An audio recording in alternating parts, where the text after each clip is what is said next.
आप कहोगे जी करता नहीं है तो अपन के सामने खूब झगड़ा कर सकते हैं, कोई दिक्कत की बात नहीं है। नहीं, न पूज्यार्थ तई वीतरागी। कोई पूजा करे, आप वीतरागी हैं, आपको कोई फर्क नहीं पड़ता। ना निंदया नाथ विवांते बेरे। कोई आपके सामने ही आपकी निंदा करने लगे, इस मूर्ति को पीछे हटाओ, किसने विराजमान कर दिया हमारी मूर्ति के आगे। समौषण में साक्षात बैठे हों, ऐसा कोई करे तो भी कोई फर्क नहीं पड़ता। ऐसे किस्से तो हो जाते हैं, जैसे किसी का चलता हुआ चैत्यालय आया, किसी मुनि संघ का चैत्यालय आया और वहाँ कहीं वेदी पर रख दिया तो क्या होगा फिर? वही होगा जो मंजूरे खुदा होगा। वो क्या होगा? मतलब कहो संघ की भी खबर ले ली जाएगी, किससे पूछ के। मतलब है कि भगवान से पूछो ना पूछो, ठेकेदारी लेके जो बैठे हैं उनसे ना पूछा तो तुम्हारी खैर नहीं। यानी थोड़ी शालीनता रखो, वो भी जिन प्रतिमा है।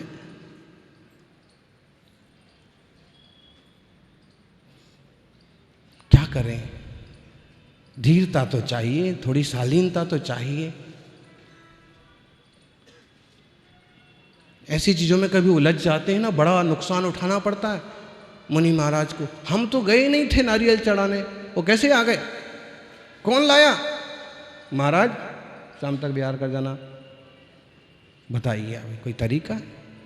शांति रखो, वो महाराज जी रहेंगे, पड़गान करने वाली पड़गान करेंगे, तुमको क्या दिक्कत हो रही? छोटा सा प्रसंग मन में आ रहा है, आप कहो तो सुना दें और आप कहो तो ना सुनाएं। वो घटना ऐसी बनी थी, पिछी परिवर्तन का ही माहौल था, छतरपुर शहर की बात है। आप थे तो क्या हुआ कि यारिका विजयमती जी मूर्धन्य गणनी वो भी विराजमान थे। तो पिछी परिवर्तन आप थे। फिर ऐसा हुआ था कि एक पात्र था, गुरु महाराज की बोली शायद उस समय कितने तक चल गई थी, 3.5 लाख जैसी कोई बोली चली गई। तो आचार्य सिंह ने पहले ही वहाँ किया था कि बोली के चक्कर में मत रहिए, हमें जिनको देना है हम दे देंगे। लेकिन बोली इतनी उतरी चल गई। तो फिर क्या हुआ कि जिनने बोली चाही थी वो ऐसे श्रावक थे कि जो एक तरह से शुरू से उनकी साधना देखी और ऐसी कठिन तपस्या देखी तो भक्त बन गए थे मन से। तो दूसरे मोहल्ले के होने के बाद भी उनने बोली ले ली कि मुझे तो चाहिए, आप व्रत से दो तो प्रतिमा लेने को तैयार हूँ, और अगर ऐसे बोली लगे तो जैसे भी हो। तो हुआ ये कि जो बात थी तो गुरु महाराज ने पिच्ची देने की बात आई तो उनने नहीं तो ले ली, पुरानी नहीं दी, पुरानी नहीं दी। फिर क्या होगा पता नहीं क्या सूझी। एक युवक था, वो भी बीच बीच में सेवा करने के लिए आता था, लेकिन उस दिन पता नहीं उसको क्या सूझी, 40-42 वर्ष जिसका होगा, कि एकदम आक्रोश में आ गया। शायद उसने ये सोचा होगा कि मंदिर के लिए इतनी बड़ी रकम रुक जाएगी, महाराज जी दे देंगे तो मंदिर में, उसने जो भी सोचा हो। लेकिन वो गुरु महाराज के आगे आके और पीछे कैसे नहीं देंगे, आपको पीछे देना पड़ेगी। एक पाटा रखा था, चौकी रखी थी, वो चौकी भी उसने, एक समझदार श्रावक बुजुर्ग थे, उनने, वो वरिष्ठ भी थे, अध्यक्ष जैसे भी थे, उनने कहा है कुछ मत करो, गुरु की आज्ञा सबसे पहले। तो मैंने उसमें इतने में उसने खूब आक्रोश दिखा लिया। गुरु महाराज ने पिछी नहीं देना थी तो नहीं दी, चले गए।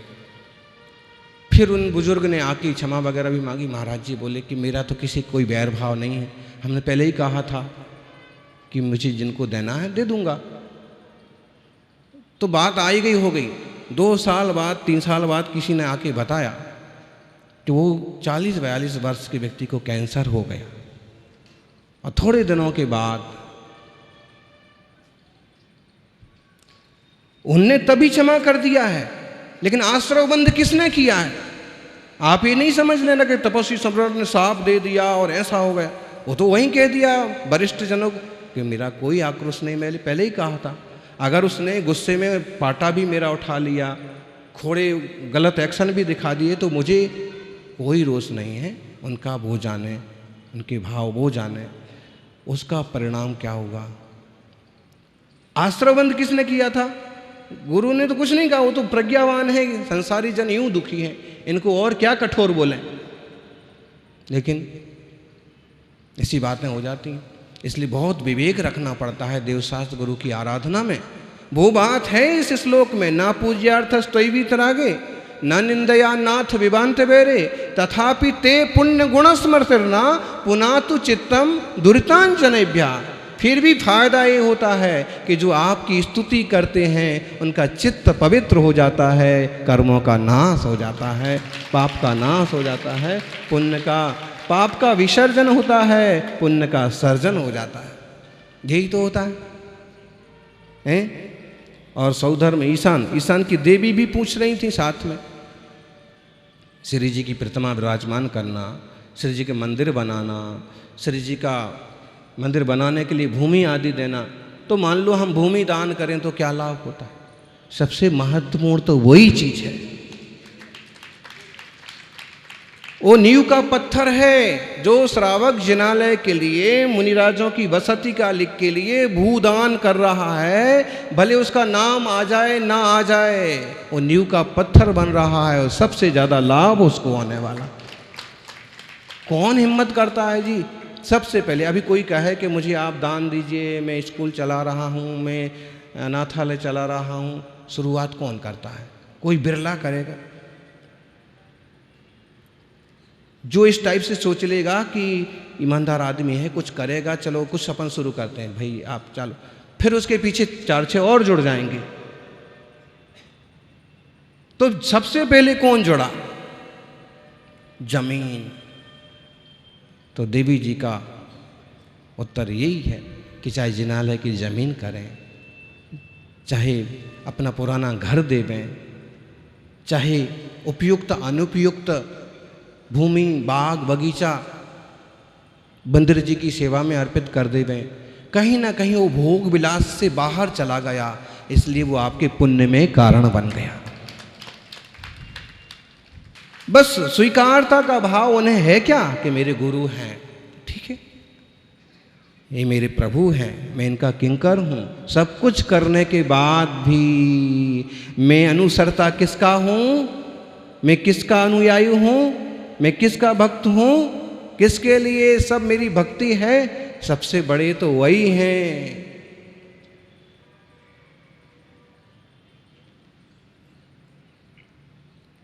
आप कहोगे कैसी बात करते हैं महाराज जी? अकर्ता की भी बात करते जा रहे हैं, साथ में कर्ता भी बनाए जा रहे हैं। एक बहुत बड़ी वैदिक विद्वान हुए मंडन मिश्र और एक संपूर्ण आनंद, इन लोगों ने इस बात को स्वीकार किया कि जैन लोग भगवान को कर्ता नहीं मान करके भी कर्ता मान लेते हैं। जब भक्ति करते हैं तो तू ही तू। आप देखिए ना, वो स्तुति है, श्रीपति जिन करुणा यतनम दुख हरण तुम्हारा वाना है, और अब मेरी वार अवार कहो मोए देहु विमल। और फिर क्या क्या बातें कहीं, और फिर कितनी सारी कहानी भगवान को सुना दी वापिस कि आपने अंजन चोर के साथ इतना बढ़िया काम किया, आपने द्रौपदी का चीर बढ़ा दिया। अब बताइए, भगवान के पास कोई थान था क्या पूरा कपड़े का? ना उनने कोई खादी उद्योग चलाया था। बोलिए, तीर्थंकरों ने, निर्ग्रंथों ने कोई चरखा खादी वादी कुछ नहीं। फिर और आगे बोलेंगे तो आपने अग्नि का नीर कर दिया। भाई अग्नि का नीर तो जो है ना, फायर ब्रिगेड वाले भी कर देंगे। फिर ध्यान रखना, वहाँ प्रभु के प्रति समर्पण श्रद्धा का भाव इतना गहरा है और भक्ति में इतने डूबे हैं कि हुआ परिणामों की निर्मलता से, हुआ निमित्त नैमित्तिक संबंधों से, लेकिन कहीं ना कहीं वो निमित्त हैं। इसलिए कहते हैं कि आपकी कृपा से ऐसा सब कुछ हो गया। बोले कल का कार्यक्रम बहुत बढ़िया संपन्न हुआ। किसकी कृपा से? बोले तो सब किसने किया? जी, हमारी तरफ हाथ करते, हमने किया। टेंट हमने बुक किया था, बैंड वाले को हमने बुलाया था। लेकिन कहाँ ऐसे ही जाता है, गुरु महाराज की कृपा से सब अच्छे से। अरे लोग तो यहाँ तक मिलेंगे, घर में बच्चे की शादी होती है और बेटे बेटे की शादी निपटा करके आएंगे, और महाराज आपकी कृपा से, आपकी कृपा से। और कभी ना भोलू राम ऐसे निकलते हैं, आपके बच्चे की शादी बहुत बढ़िया हुई। अरे भाई अगर कोई पत्रकार या कोई भोंदू आदमी सुन ले और उसको रिकॉर्ड कर ले तो आफत खड़ी हो जाए, है ना। चूंकि श्रावक श्रावक ग्रस्त ग्रस्त तो आपस में बोलते ही हैं अक्सर कर, जैसे मिले तो कैसा भाई आप, भाई साहब आपके बेटी बिटिया की शादी ना बहुत बढ़िया सब। अब भाई साहब के यहाँ बिटिया है ही नहीं, तो समझते हैं कि इसका कहने का मतलब क्या है।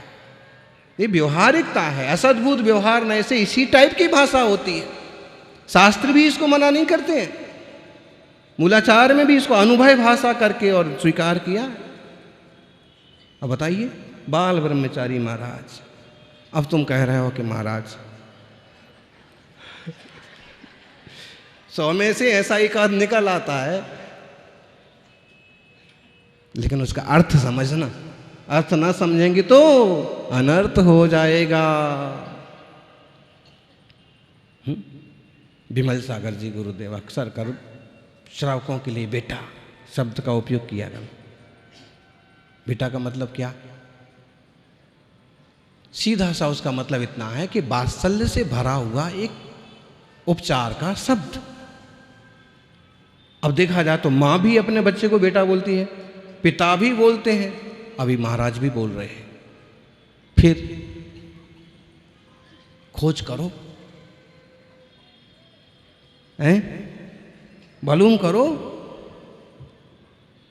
तो ज्ञानी हर जगह तर्क नहीं लगाया जाता है, जहां केवल तर्क है वहां केवल नर्क है, और जहां विवेक है, जहां विवेक है वहां स्वर्ग है।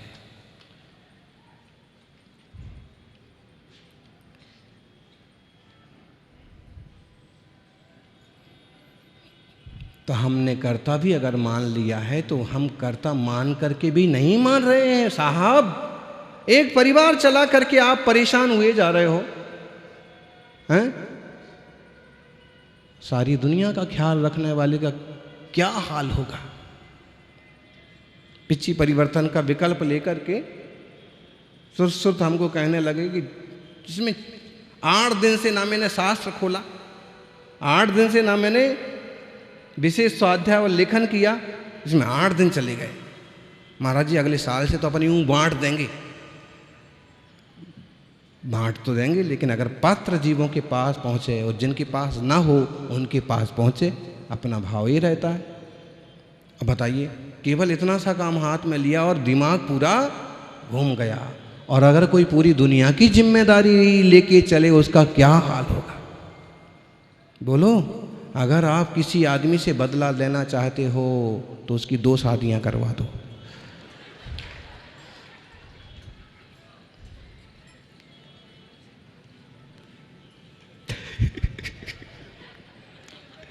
अच्छा एक बात और है, अगर सरकार ने मना कर रखा है कि दूसरी नहीं कर सकते हो तो उसको किसी इस टाइप के व्यसन में उलझा दो, उसकी हालत खराब हो जाएगी, सूख जाएगा, दरिद्र हो जाएगा, क्लेश में जिएगा और कई बार बेमौत मर जाएगा। बड़ी बड़ी कंपनीज के जो अधिकारी टाइप के इस टाइप के लोग होते ना, फिर बाद में मालूम पड़ा कि आत्महत्या कर ली, और ठीक ढंग से खोज करोगे ना ऐसा कोई पुछल्ला निकलेगा। इसलिए महावीर कहते हैं ब्रह्मचर्य अणुव्रत।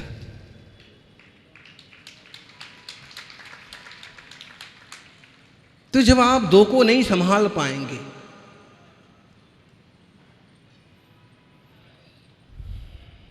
इसलिए ईश्वर अपने आप में परिपूर्ण है, संतुष्ट है, आनंदमय है, करता नहीं है।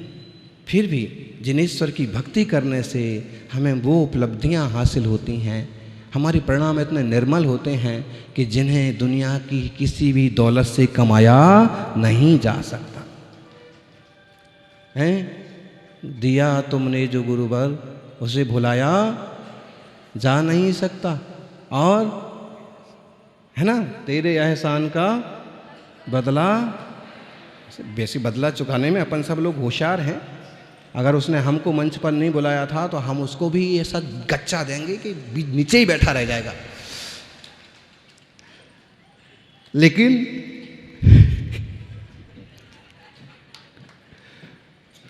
तो नहीं, ऐसा यहाँ के लोग नहीं करते होंगे, तो अच्छे लोग हैं सभी। बाकी ये बात है कि भगवान के एहसान का, गुरु के एहसान का बदला तो चुकाया, कैसे चुकाएंगे? बोलिए, वो कुछ नहीं दे रहे हैं, कुछ भी नहीं दे रहे हैं, कुछ भी नहीं दे करके सब कुछ दे रहे हैं।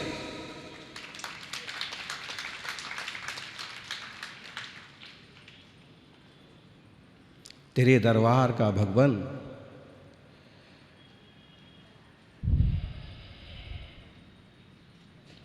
तेरे दरबार का जिनवर गजब चमत्कार ये देखा, तुझे देते नहीं देखा, दामन भरा देखा।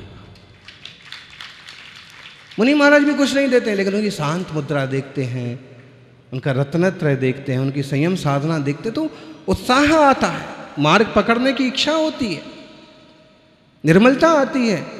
मुनि संग सामने विराजा है, परिणति कैसी निर्मल होती है। ये निर्मल परिणति, क्या बोलेंगे इसको, ये निर्मल परिणाम नगद का सौदा है।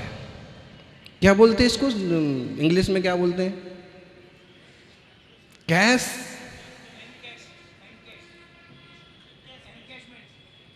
अच्छा ये शब्द तो अभी, लेकिन मतलब ये नगद का तो सौदा हो रहा है ना। तुम पूजा कर रहे हो, परिणाम इतने निर्मल होते जा रहे हैं, पुण्य का बंध इतना तेजी से हो रहा है, वो नगद में नहीं दिख रहा है, लेकिन वो आमदनी हो रही है।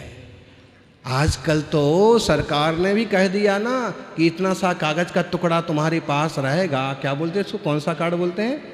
और वो आजकल तो कार्ड भी खत्म हो गया, तुम्हारे पास सिर्फ एक डिब्बा रहेगा, इडियट डिब्बा, मोबाइल। बस यूं यूं यूं यूं किया ना तो इतने रुपए आप उसको दे दिए समझ लो, यूं यूं किया तो इतने रुपए आपको उनसे आ गए समझ लो। तो इसमें क्यों नहीं समझ सकते हैं कि इतनी भक्ति कर रहे हैं, इतना दान किया तो इतना वापिस आ गया। ऐसा जो कैशलेस, ये जो कैशलेस व्यवस्था है ना, इसको समझिए और इसके अनुसार चलिए, आप सबका उत्थान हो, विकास हो। जय बोलिए 24 तीर्थंकर भगवान की।